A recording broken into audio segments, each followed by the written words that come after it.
जो फिल्म रहे खेसारी लाल के, लेकिन उनमें गाना गौलर हम पवन से। मेरा फेवरेट गाना रहा है वो एक जमाने में। रूपवा सलोना ए धनिया मन करे निहारत रहे।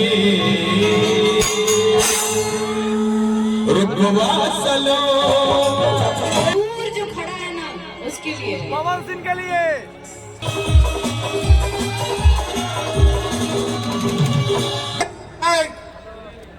जोरदार ताली विनय बिहारी जी के लिए। चलो भाई मुझे भाई आप लोग जोरदार से भी जोरदार ताली बजाओ, क्योंकि बड़े बड़े सुपरस्टार्स तो बाद में बने, सबसे पहला सुपरस्टार यही है। तो एक बार जोरदार ताली बजाओ ना अपने स्टाइल में। स्वागत स्वागत अभिनंदन हम सबके रियल वाले सुपरस्टार आदरणीय विनय बिहारी भैया का। हल्दी लगाकर चंदन करते हैं, इनकी आवाज को हम लंदन भेजते हैं।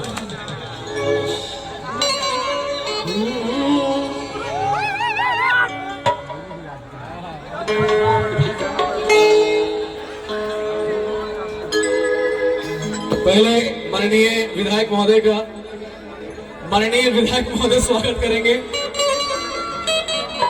माननीय विधायक लोहिया और माननीय विधायक ठाका एक साथ पवन जायसवाल से मैंने विनती दूंगा। अरे भाई ये राक्षस वाली आवाज निकल रही है, साइड हो जाइए, फ्रीक्वेंसी छूट जाता है। आदरणीय पवन जायसवाल जी, माननीय विधायक विनय बिहारी जी का स्वागत और अभिनंदन करते हुए, और आज विनय बिहारी भैया ने कितनी आवाज को आज दुनिया में पहचान दिलाई है। इनका कलम जब भी उठा है तो छात्रों के लिए उठा है।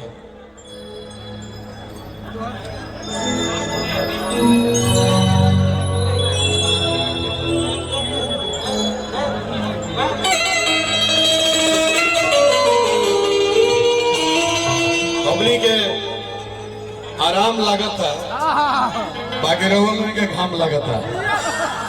दिल्ली, मुंबई, कलकत्ता, चाहे रहिया मंसूरी में, लिखिया पढ़िया कौनो भाषा बतिया भोजपुरी। तूफान के रफ्तार मुट्ठी में धराई लइखे, तूफान के रफ्तार मुट्ठी में धराई लइखे, अब भोजपुरिया मर्द कतहु डेराई। तो ई हमार का लगेली, बेटी लगेली। लेकिन ये मंच पर इस सुंदर बाड़ी एगो गीत ऐसा जो फिल्म रहे खेसारी लाल के, लेकिन उनमें गाना गौलर हम पवन से। मेरा फेवरेट गाना रहा है वो एक जमाने में। रूपवा सलोना ए धनिया मन करे निहारत रहे। रूपवा सलोना ए धनिया मन करे निहारत रहे। रूपवा सलोना ए धनिया मन करे निहारत रहे।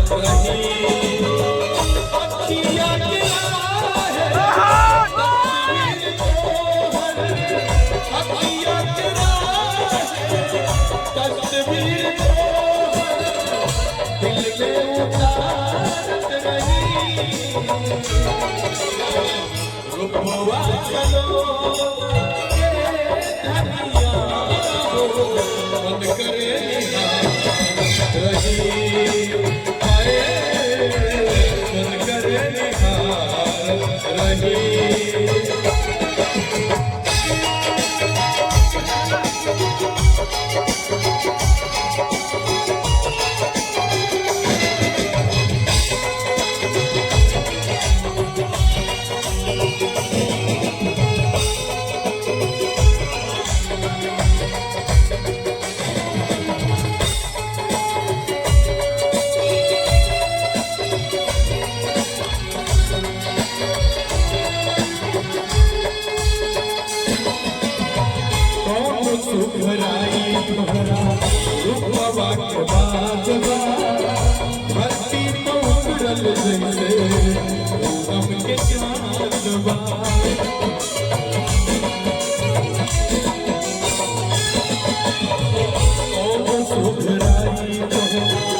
रूपवा के बात बा धरती पर उतरल जइसे पूनम के चांद बा ओढ़नी बदलिया बन के सवरिया ओढ़नी बदलिया बन के सवरिया हमारी सवारत रही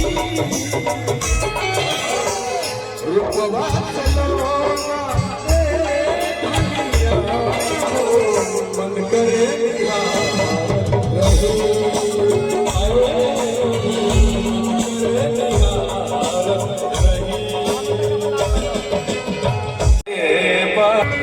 अखिया में कौन जादू चुरा के रखल बारू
और विनय अंकल का भी जो हमेशा से बहुत प्यार और बहुत दुलार देते हैं, बहुत बहुत इस सम्मान के लिए बहुत बहुत शुक्रगुजार हूँ कि आप जैसे जितने यंगस्टर्स हैं आप लोग बहुत अच्छा काम कर रहे हो।